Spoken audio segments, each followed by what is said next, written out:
A very warm good morning to all of you. It's a beautiful Monday morning and we're back once again with breakfast news.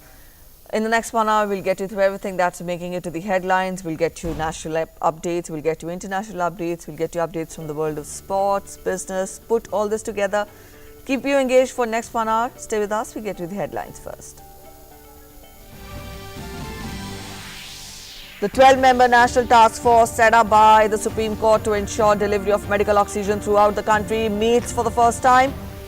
Commends the work done by various ministries and departments in augmenting the oxygen production capacities. Suggests parameters to ensure economy in use of medical oxygen.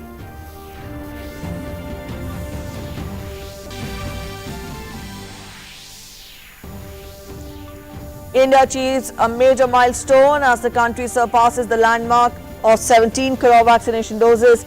Over 20 lakh doses administered to 18 plus age group, with more than 2,40,000 beneficiaries receiving their first dose of COVID vaccine till 8 p.m. yesterday. Indian Railways continues its journey of bringing relief to COVID-19 patients by swiftly delivering oxygen to various states. So far, 68 Oxygen Express trains have completed their journey, providing nearly 4,200 MT of oxygen in over 268 tankers across the country.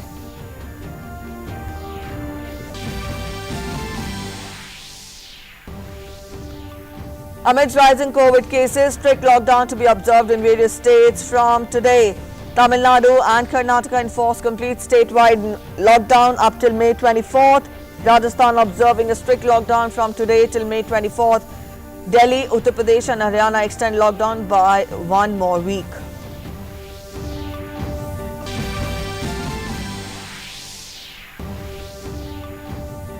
International support continues to pour in as India receives over 1,300 oxygen concentrators and over 400 respirators from Israel. Also, oxygen cylinders and concentrators arrive from Republic of Korea, Singapore and Mauritius to strengthen India's fight against COVID-19.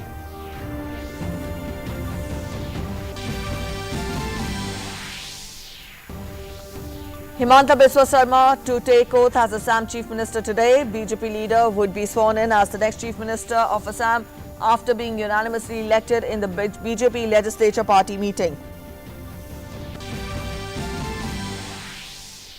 And Afghan Taliban declares 3-day ceasefire in Afghanistan for Eid celebration this week after weeks of increasing violence that gripped the country.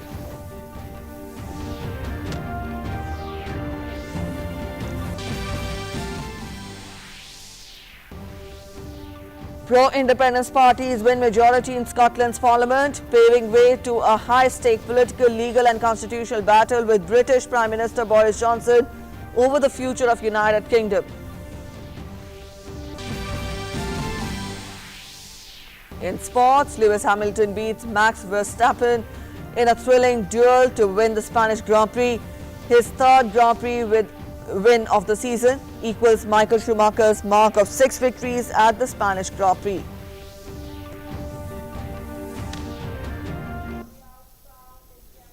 Alright, those are the top stories. Let's get to the news in detail now. The 12-member National Task Force has been set up by Supreme Court to ensure the delivery of medical oxygen throughout the country in a streamlined manner.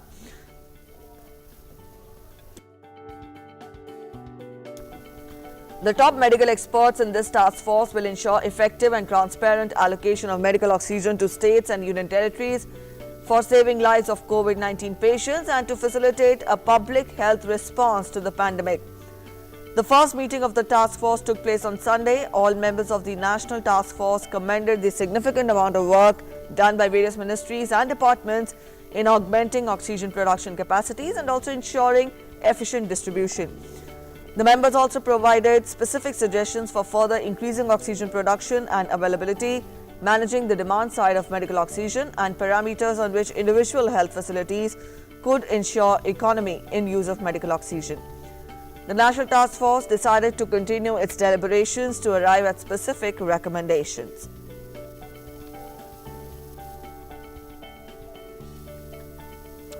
The Indian Air Force airlifted IL-76, that is the aircraft IL-76, airlifted 2 cryogenic oxygen containers from Jakarta, Indonesia and landed at Andhra Pradesh's Visakhapatnam.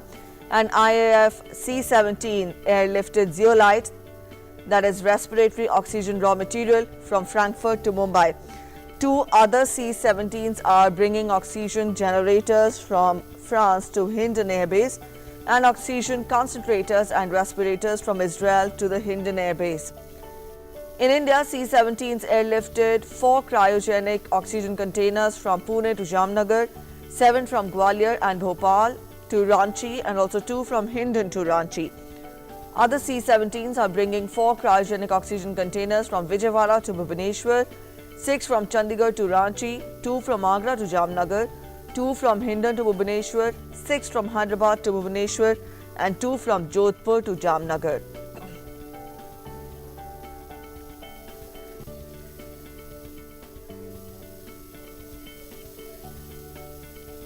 As India battles the second surge of COVID-19, various countries are coming forward to extend a helping hand in its fight. In this series, Israel has also sent medical aid and equipment that arrived in Hindon Air Base on Sunday night. Britain is also fully supporting India. A consignment of 1,000 ventilators and 3 oxygen generators have arrived in India from the UK. Each oxygen generator has the capacity to produce 500 litres of oxygen in 1 minute.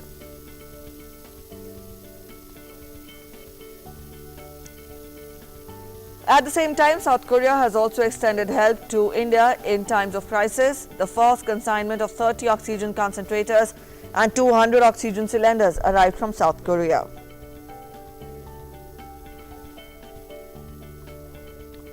While aircrafts of SpiceJet Airlines reached Mumbai from Beijing, Nanjing, Wuhan and Hong Kong with 9,600 oxygen concentrators.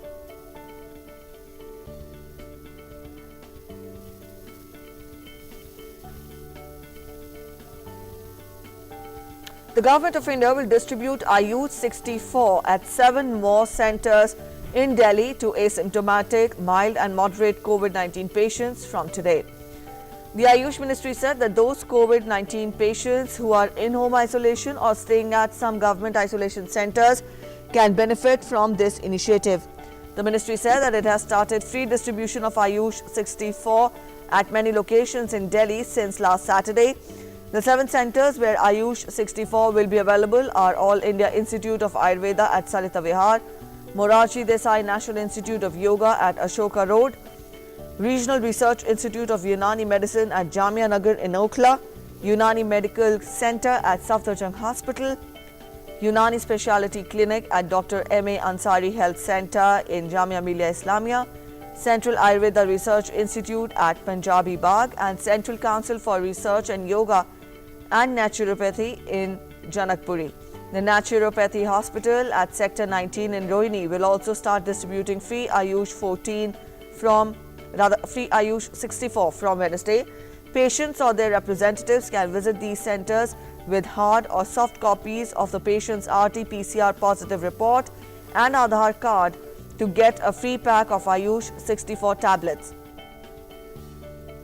Apart from this, a sale counter is also set up at the reception of Ayush Bhavan at GPO complex, where both Ayush 64 and Ayuraksha kits are available.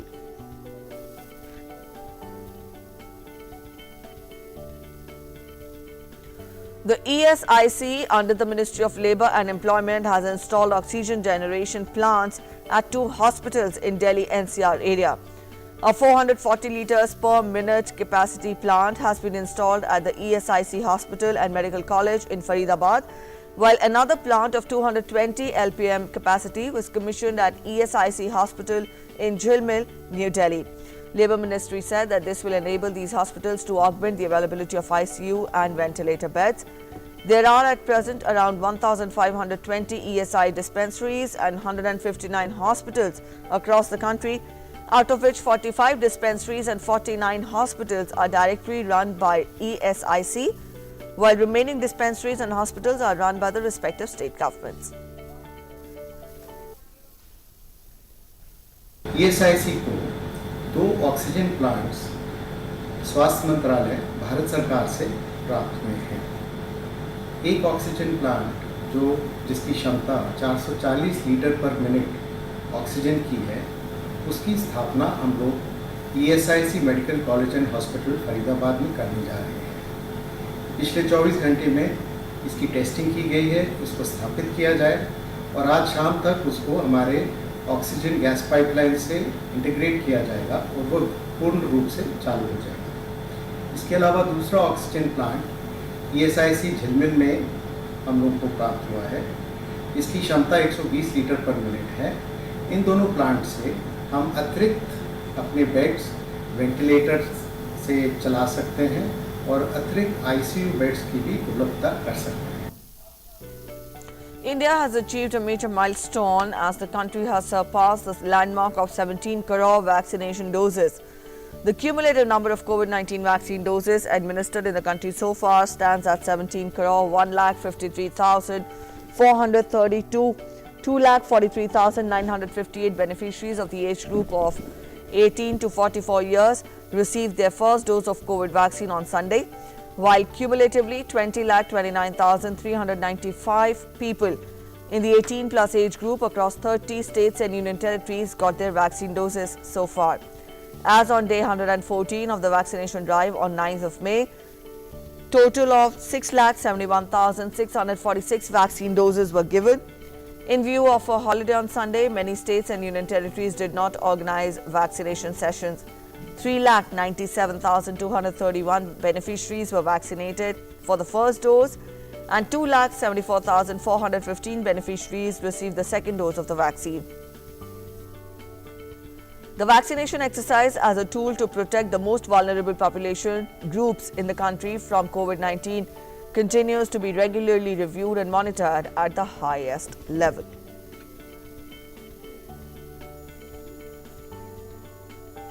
Telangana government has taken up an innovative measure to control the spread of COVID-19 in the state. It has taken up fever survey to identify people with COVID symptoms. Let's take a look at this report. As COVID cases are on rise in recent times, forcing the people rush to hospitals in large number for treatment, Telangana government has taken up fever survey, which is first of its kind in the country. The aim is to identify people with fever or COVID symptoms at their doorsteps itself. A team comprising ANMs, Anganwadi workers, ASHA workers and sanitation staff are taking part in the door-to-door survey. They visit all households and check all members in a family with a thermal scanner for fever. They also find out whether the family members have any COVID symptoms. बाजू में मेरी दुकान है, committee hall के बाजू में testing हो रहा, उस वजह से हम लोग डॉट के आके चक्कर है, मेरे को चक्कर के करा के देख के लाइट फीवर है समझ के टैबलेट वगैरह दी है. If any family member has fever or COVID symptoms, the visiting team provide them a kit of medicines on the spot and advise them to be in isolation. If necessary, the individuals with fever or COVID symptoms will be taken to nearby primary health center for checkup. The team will also continue to monitor their health and if required, shift them to a nearby hospital. They also facilitate spraying of anti-larva solution in the areas having persons with fever and COVID symptoms. The Telangana government has taken up this survey with the contention that treatment is more important than testing. The approach is resulting in identification of people with COVID symptoms at the earliest. State Health Department Director G. Srinivas Rao said 20,955 teams are taking part in the fever survey and they had visited nearly 11,22,000 houses so far to find people with COVID symptoms. In Greater Hyderabad Municipal Corporation GHMC limits, fever survey is in full swing. More than 700 teams are taking part in the fever survey and nearly 2 lakh households are covered till now. If the symptoms they are very similar to COVID symptom, तो हम उनको test के लिए भेज देंगे.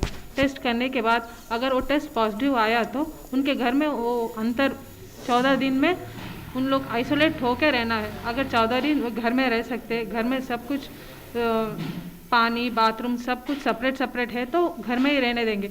अगर उनको पूरा सहूलत नहीं है तो हम आइसोलेशन सेंटर्स पूरा दवा या ग्लूकोज ऑक्सीजन पूरा मुफ्त में मिलेगा. कोई फिक्र होने की बात नहीं है. Telangana government is the first in the country to launch such a survey to prevent worsening of health of those with COVID symptoms and reduce burden on hospitals.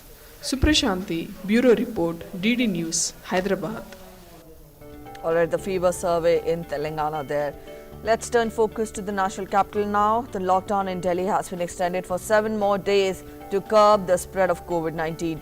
Lockdown on Delhi will now remain in place till 5 a.m. on May 17th. Earlier, Chief Minister Arvind Kejriwal had first imposed a complete lockdown in the national capital on April 19th, which was later extended on April 25th and May 1st, respectively. In fresh set of restrictions to curb the spread of the virus, the Delhi metro services will be halted till May 17th. People working in IT, internet services, broadcasting and cable services will be required to carry an e-pass. Additionally, banks, employees, private security personnel and people going to ATMs will also be required to carry an e-pass. Delhi's cumulative caseload has reached 13,10,231, including 87,907 active cases and 19,071 virus-related deaths. Delhi recorded a positivity rate of 23.34% and case fatality rate of 1.46%.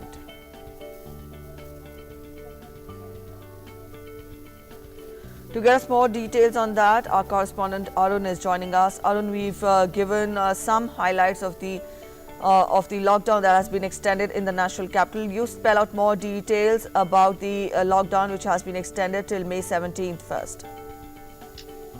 Good morning, Preeti. Now, indeed, this lockdown is much more stricter in nature. The restrictions which are being imposed in this lockdown gives you a clear sense that no weddings will take place as far as in this lockdown is concerned. Second, the metro services will be stopped in this lockdown.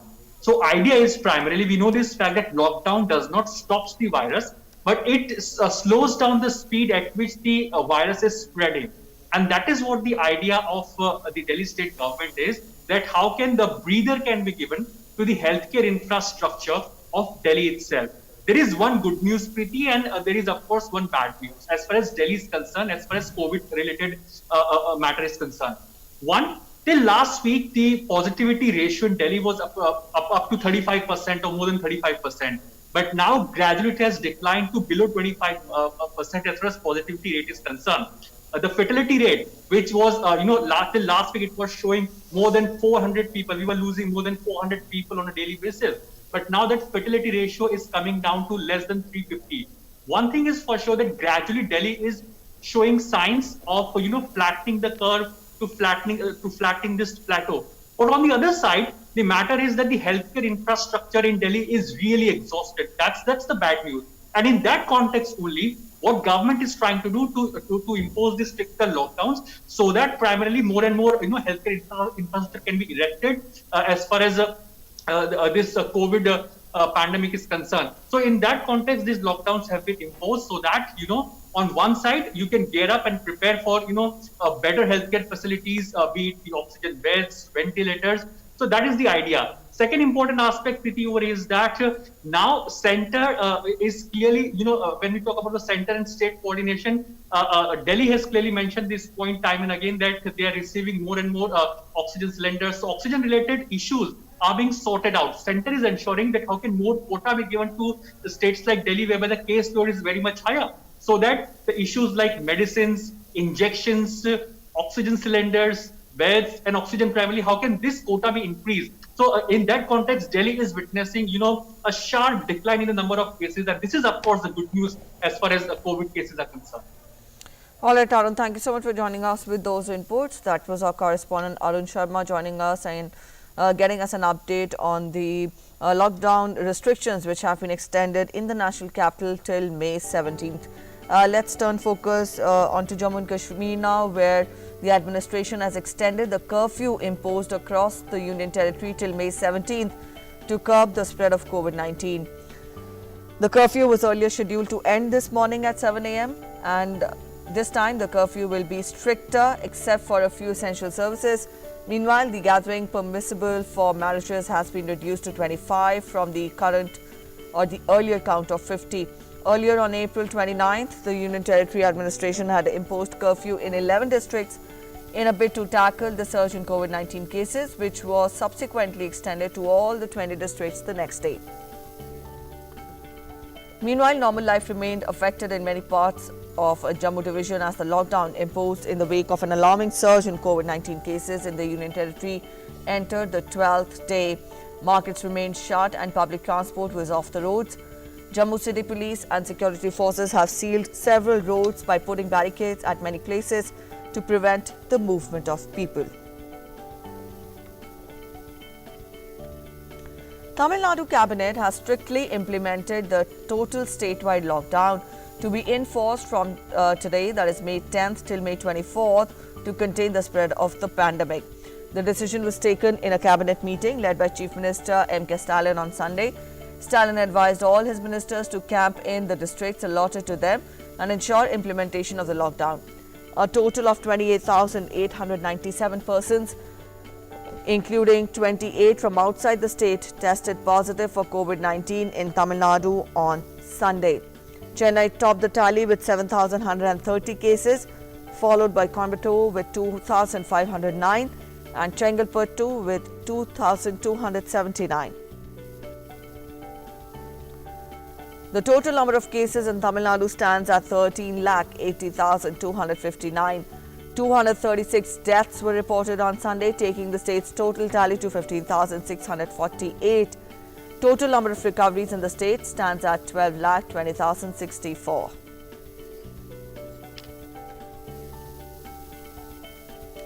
To break the chain of COVID-19 transmission, a 14-day stricter lockdown comes into effect in Karnataka from 6 a.m. this morning. The tough restrictions will remain in force in the state till May 24th.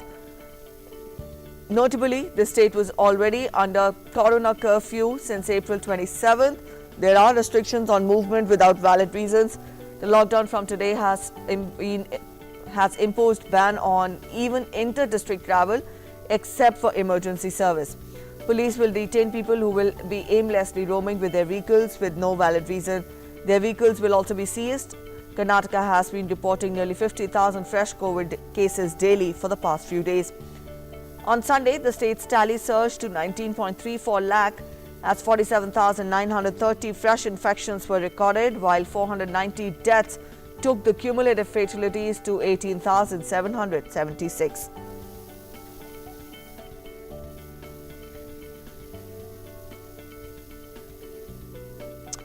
To get us more on that, our correspondent Aisha is joining us. Aisha, we've given some details of the lockdown which has been imposed in Karnataka till May 24th. You spell out more details. We tell our viewers that a stricter lockdown will be in place this time around.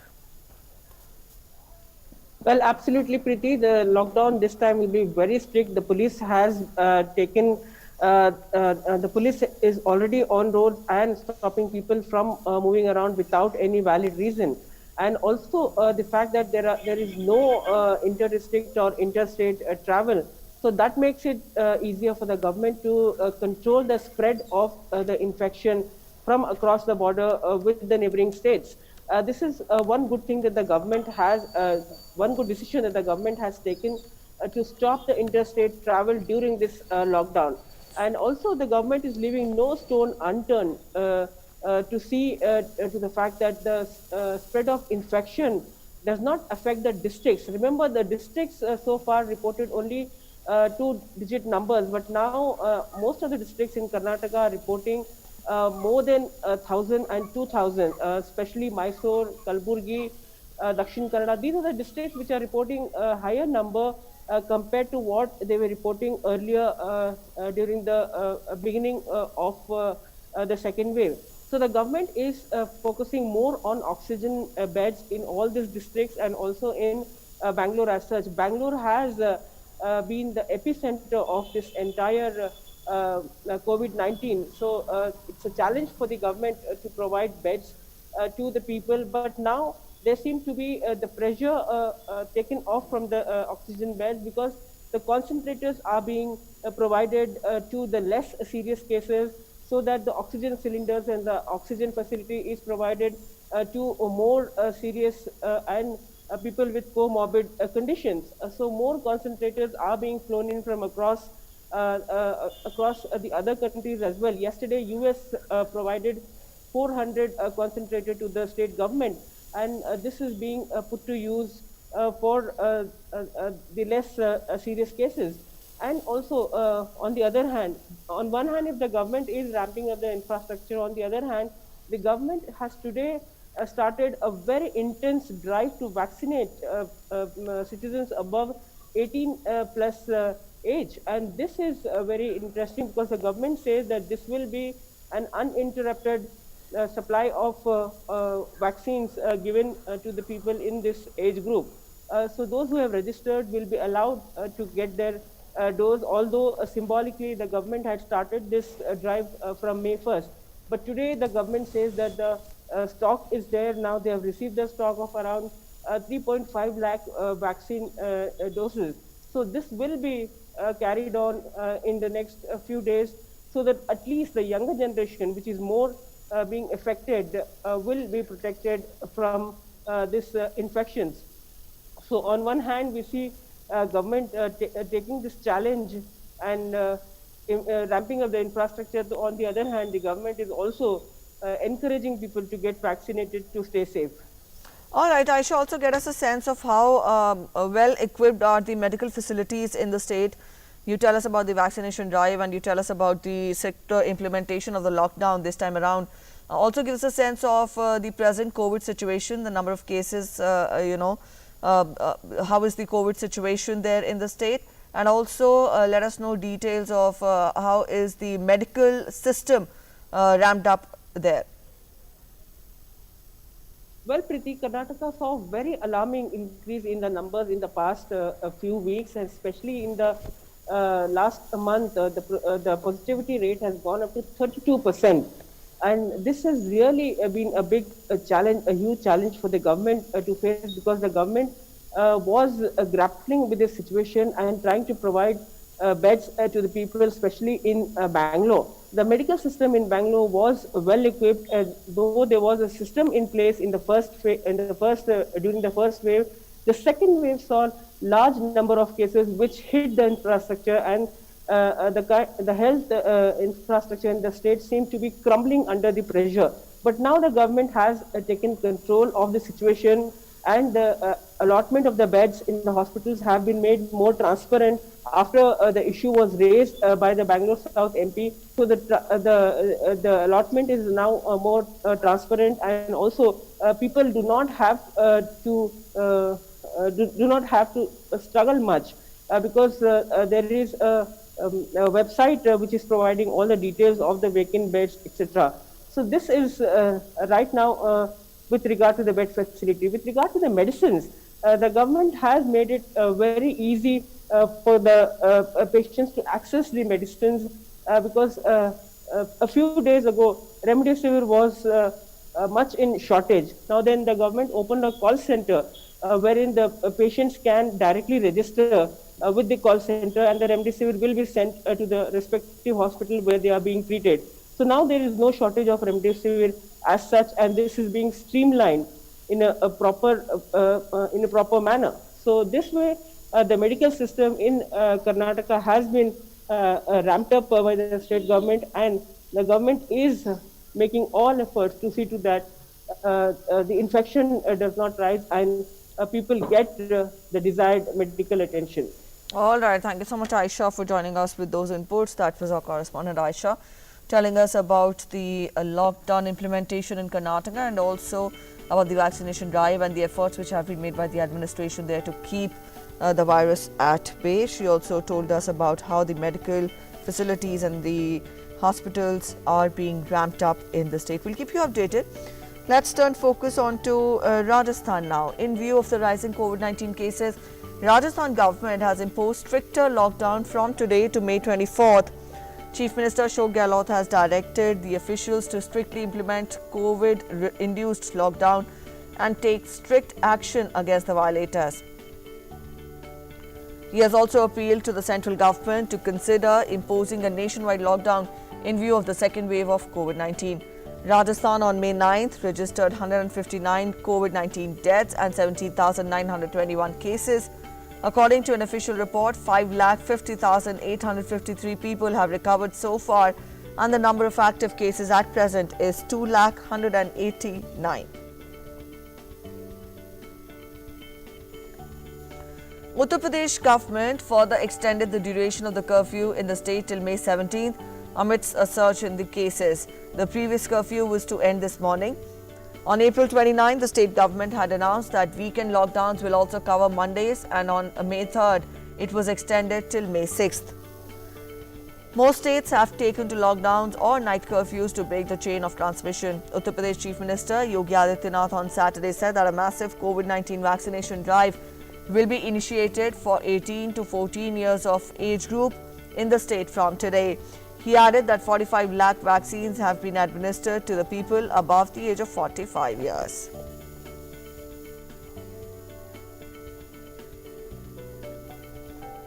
Senior BJP leader Himanta Biswa Sarma will be sworn in as Chief Minister of Assam today. All COVID protocols will be followed during the swearing-in ceremony.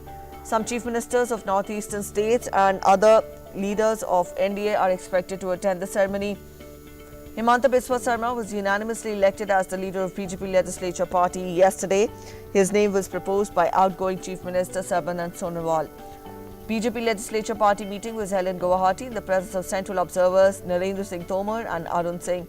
Outgoing Chief Minister Sarbanand Sonowal submitted his resignation letter to Governor Professor Jagdish Mukhi at Raj Bhavan earlier yesterday.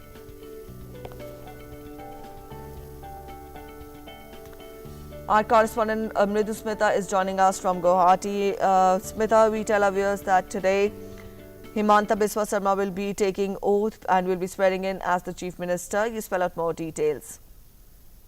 Yes, indeed, it is a great news that is coming after a week's long suspense. Who will be the next Chief Minister of Assam? And so, Dr. Himanta Biswa Sarma, he has been, he will be the 15th Chief Minister of Assam, as he will be sworn in today at a function that will be held at Kalakshetra in Guwahati, where Professor Jagdish Mukhi, the governor, will be taking the, or he will be doing the thing. And indeed, the various leaders from the northeastern region, like, however, maintaining the protocol of COVID-19, because the function is to be a low one, and they will be having few guests as such. And yes, with lot of confusion in the last few days that who will be the next Chief Minister for the state of Assam, as BJP came to power for the second time since 2016. Himanta Biswa Sarma, he joined the BJP party in 2015, and earlier he was the leader of the Congress, and he was a very prominent leader indeed in the cabinet of the late Chief Minister of Assam, Mr. Torun Gogoi. And after Himanta Biswa Sarma, after joining the BJP, played a very vital role in creating a new era of BJP party in Assam. As however, earlier the Congress had a good hold of itself in the state, and with 2016, from 2016 onwards, the BJP party had a very strong hold. And now that we see as Himanta Biswa Sarma, who had played a very vital role, and he was a star campaigner among the various places in the constituencies wherever he went for during this election. And almost all the candidates, they had got back to power, and now that the majority of them are in the MLAs and who have supported Himanta Biswa Sarma to be the next Chief Minister. Priti.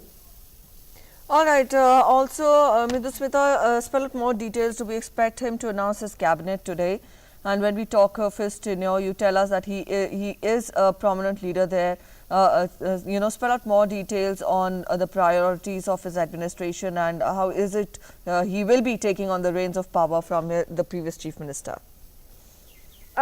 Yes, as per the sources, currently maybe the cabinet, because the things are still not clear, maybe around 10 ministers will be appointed today as announcing of the cabinet by him. And as some very prominent roles that he was having, the health department, the PW department, and in fact the finance, these departments were under Himanta Biswa Sarma, that will be a very crucial decision that will be taken, that will he retain those portfolios while being the Chief Minister, or he will give it to some other leaders. And yes, his favorites are some of the few MLAs who will be having these will be some new faces that will be coming up maybe in this year's cabinet, and some few I can mention are like Pijut Hazarika, then Ajanta Neog is another one who had joined BJP from the Congress party. She was also a very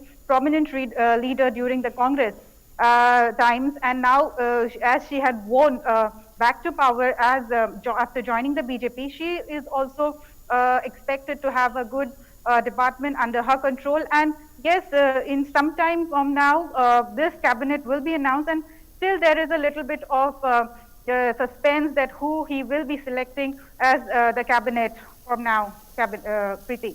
All right, Midusmita, thank you so much for joining us with those updates. That was our correspondent Midusmita telling us about the swearing-in ceremony today in Assam. And she also told us that as of now, no prominent names have been announced, but we'll be keeping you updated when the cabinet ministers are also announced when he takes oath. Let's turn focus to West Bengal now. 43 Trinamool Congress MLAs will be inducted into the Council of Ministers at Raj Bhavan in Kolkata today, while 24 MLAs will be inducted as cabinet ministers. 19 members will be sworn in as Minister of State. Many new faces will be seen in the Council of Ministers, including first-time MLAs like cricketer Manoj Tiwari, retired IPS Humayun Kabir, and actress Birbaha Hansta.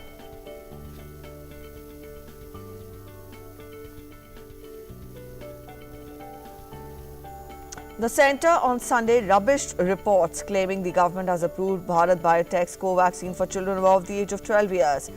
The Press Information Bureau tweeted from its fact check, and it posted, and I quoted, a tweet has claimed that Bharat Biotech's vaccine co-vaccine has been approved for children above 12 years.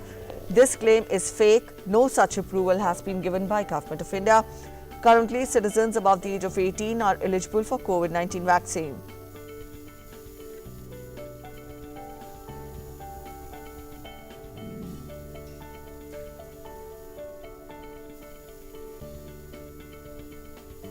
The PIB tweet also shared a screenshot of the report making the claim Covaxin, which is indigenously developed, is among the vaccines approved by India's drug regulator for emergency use. The vaccine is being administered as part of the nationwide vaccination drive that began earlier in January this year. Up next, we get you all the global updates in our segment Across the Globe.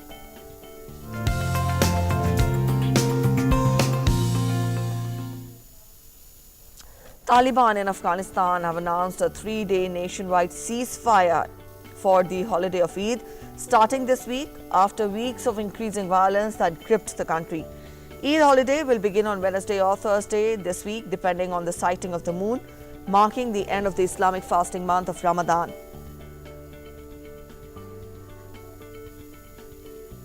The ceasefire declaration came 2 days after bombings outside a school in the western part of the Afghan capital, Kabul, that killed at least 68, most of them students, and injured more than 165 others.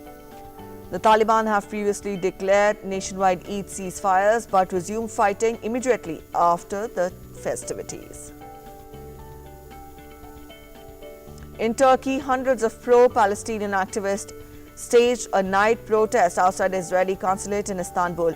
The protesters gathered to condemn what they called attacks on worshippers in Jerusalem's Al-Aqsa Mosque. The Israeli military earlier said that Israel's Iron Dome intercepted rockets fired from Gaza during the night. The military also said that the Palestinian militants in the Gaza Strip fired at least 2 rockets into Israel, one of which was intercepted. There were no immediate reports of casualties. Tensions have also mounted in Jerusalem throughout the Muslim holy month of Ramadan, amidst growing anger over the potential eviction of Palestinians from Jerusalem, homes on land claimed by the Jewish settlers. In US's Colorado, at least 6 people were killed when a man fatally opened fire during his birthday party in Colorado Springs. The motive behind the cruel act is yet to be determined. The police said that they withheld releasing the details of the shooting for several hours in order to properly and respectfully notify the family members of the deceased and also ensure support was in place. Police's statement also said that the names of the victims will be released later. The massacre about 70 miles south of Denver is the latest in a resurgence of mass shootings in the United States after such incidents seemed to recede during the height of COVID-19 pandemic.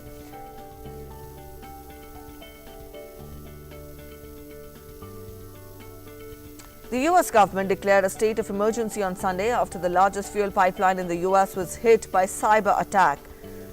The move lifted various limits on the transport of fuels by road to ease the fallout from the continuing closure of the Colonial pipeline, which carries almost half the fuel consumed on the US East Coast. The Colonial pipeline was completely knocked offline by a cyber criminal gang on Friday and is still working to restore service. The pipeline is country's biggest conduit for refined products, spanning more than 5,500 miles from Pasadena, Texas to Linden, New Jersey and New York Harbor. It serves some of the US's transport hubs, including the country's busiest airport, Hartsfield-Jackson in Atlanta. Scottish nationalists are set to push for a second independence referendum after pro-independence parties won a majority in parliament elections. First Minister Nicola Sturgeon's Scottish National Party fell one seat short of an overall majority in the elections to the 129-seat Holyrood Parliament. However, with the support of the pro-independence Greens, with 8 seats, there is a renewed parliamentary majority for a second referendum on Scotland, separating from the rest of the UK. Meanwhile, UK Prime Minister Boris Johnson has called a COVID recovery summit to bring together leaders of the devolved Scottish and Welsh governments. Johnson earlier said that another independence referendum in Scotland would be irresponsible and reckless as Britain emerges from the pandemic. He said the issue was settled in the 2014 referendum. However, supporters of another referendum say that the situation has changed fundamentally, particularly due to Brexit. Up next, we'll take a quick global update on the COVID-19 situation. As per the statistical data, the virus has so far infected more than 15 crore 89 lakh 53,000 people worldwide, while over 13 crore 65 lakh people have recovered from the virus. The number of lives lost due to COVID-19 globally stands above 33 lakh 6,000, and the US continues to remain hardest hit from the disease, with number of cases crossing 3 crore 34 lakh 76,000. The country's fatalities from COVID-19 are more than 5 lakh 95,000. As COVID-19 cases in Germany see a declining trend, the country has allowed the easing of restrictions in many areas and made space for life's little indulgences. In Heidelberg, where the incidence rate is low, outdoor gastronomy opened up again after months of lockdown, and people used the day to sun themselves or queue up for ice cream. The cafes in the city were still fairly empty. In Berlin, people were also seen enjoying the sunshine, while a corona test bike was on hand to give out free tests. The number of confirmed COVID-19 cases in Germany is more than 35 lakh 20,000, while it has reported over 85,000 fatalities so far. And Spaniards danced in streets chanting freedom and partied on beaches overnight as the country ended the state of emergency across most of its parts. In scenes akin to New Year's Eve celebrations, hundreds of mainly young people gathered in Madrid's Puerta del Sol Square to applaud the clock striking midnight, while in Barcelona, revelers headed to the beach with drinks in hand. Spain was among Europe's hardest hit countries from COVID-19. The country has over 35 lakh 67,000 cases of COVID-19 with more than 78,000 deaths. Up next, we get to our segment, Web News Review, wherein a correspondent joins us every day with the social media headlines.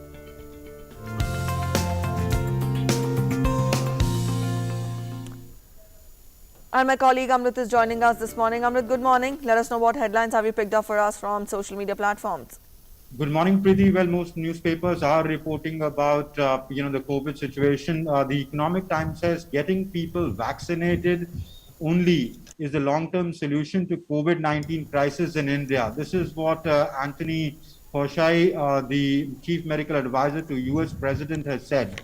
He said that's the long-term solution, and he called for scaling up manufacturing of vaccines, both domestically within India and also procuring them globally to fight the deadly pandemic. Now, this is a change in narrative of the US after they gave approval for the TRIPS vaccines and said that they are looking at giving waivers on WTO negotiations, especially on COVID vaccines. And he said the end game of all this is going to be to get people vaccinated. India is the largest producer of vaccines in the world, but he said that India needs resources not only from within, but from outside as well.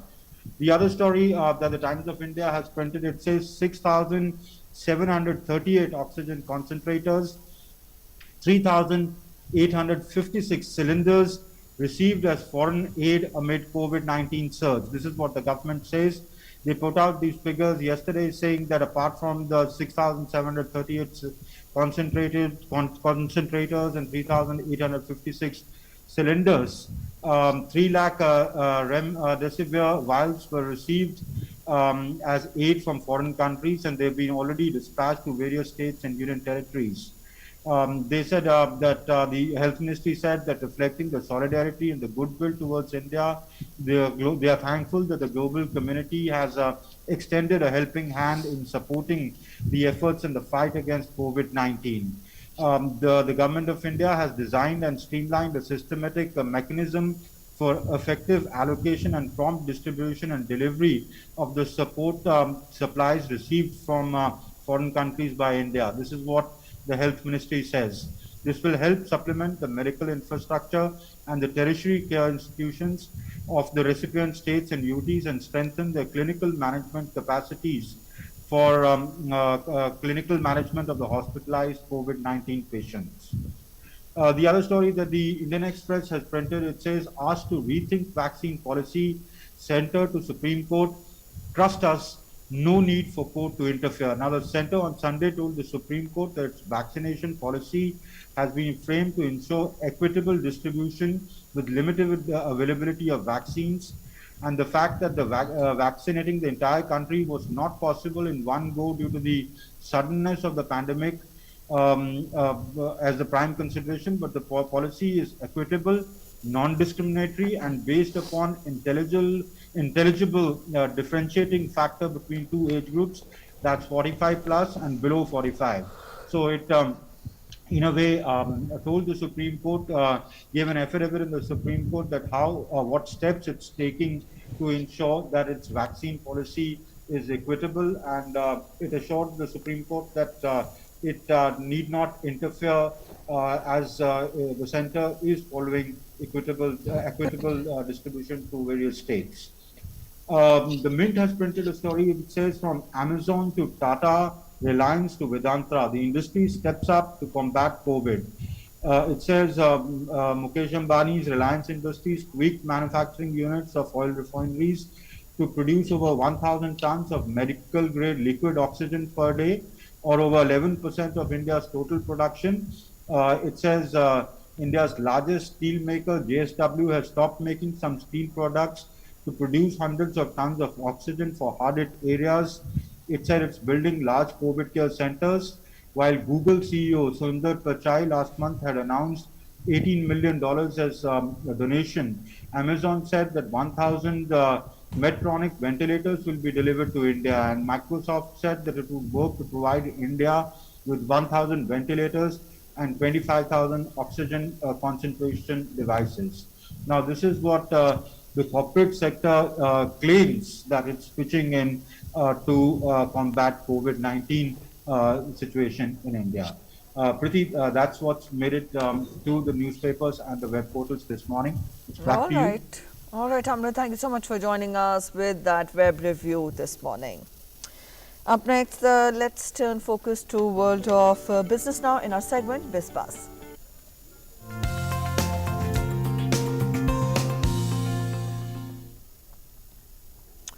India's exports grew by 80% to $7.04 billion during the first week of May. Also, meanwhile, exports between May 1st and May 7th in 2020 stood at $3.91 billion. Now, according to the data, exports had stood at $6.48 billion during the same week in May 2019. Imports have also registered impressive growth. They rose by 80.7% to $8.86 billion during 1st till 7th of May 2021 as against $4.91 billion in the same period last year. In April, India's exports had jumped nearly threefold and rose to $30.21 billion. Gems and jewelry, jute, carpet, handicrafts, leather, electronic goods, oil meals, cashew, engineering, petroleum products, marine products and chemicals are the major commodities that are recording healthy growth.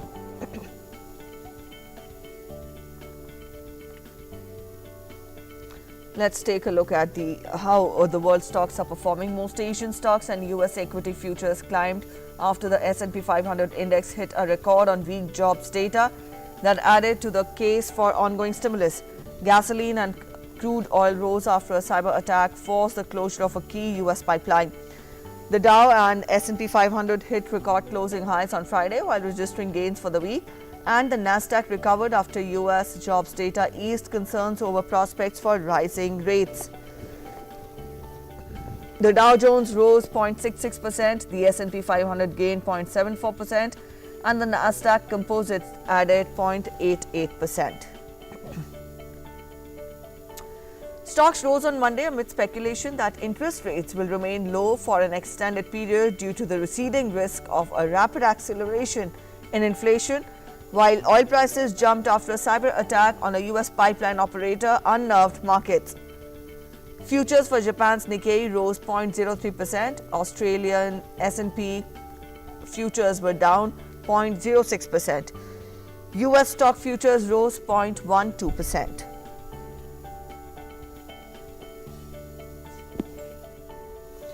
Crude prices climbed more than 1% after a major cyber attack that forced the shutdown of critical fuel supply pipelines in the United States, highlighting the fragility of oil infrastructure. Brent crude was up by 1.1%, having risen by 5.5% last week. US West Texas Intermediate futures rose by 1.1% after gaining more than 2% last week. US job growth unexpectedly slowed in April, likely restrained by worker shortages that have left businesses scrambling to meet booming demand as the economy reopens amid rapidly improving public health and massive financial help from the government. Non-farm payrolls increased by only 6,600,000 jobs last month. Also, data for March was revised down to show 7,70,000 jobs added instead of 9,16,000 as previously reported. Economists had forecast payrolls would advance by 9,78,000 jobs. Let's talk of sports now in our segment Sports Track.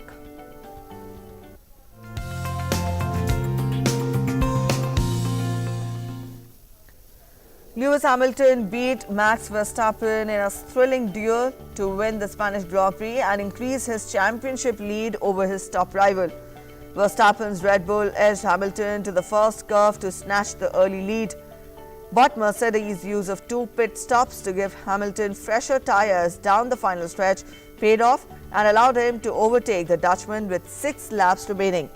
Hamilton followed his 100th career pole by taking his 98th career win. He also tied Michael Schumacher's mark of 6 victories at the Spanish Grand Prix, including the last 5 in a row. Hamilton increased his lead to 14 points over Verstappen, who grabbed a bonus point for the fastest lap. Hamilton's Valtteri Bottas steered his Mercedes to a 3rd place finish. Let's get to weather update now.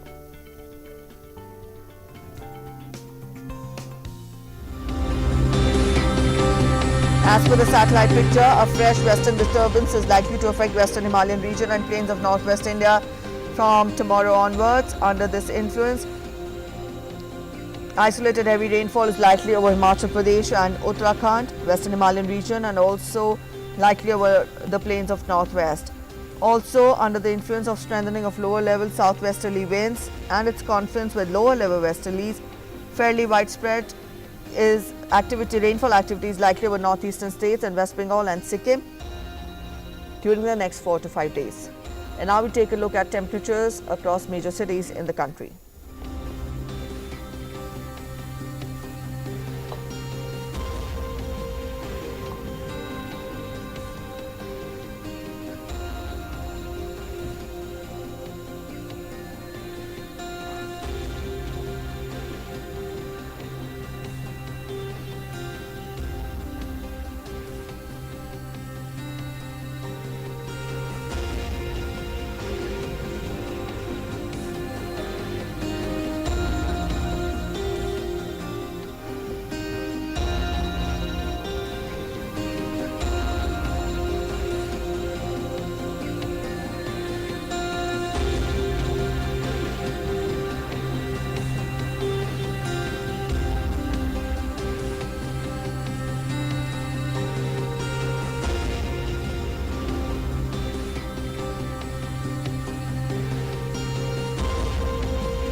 All right, that's it at this edition of the news this hour.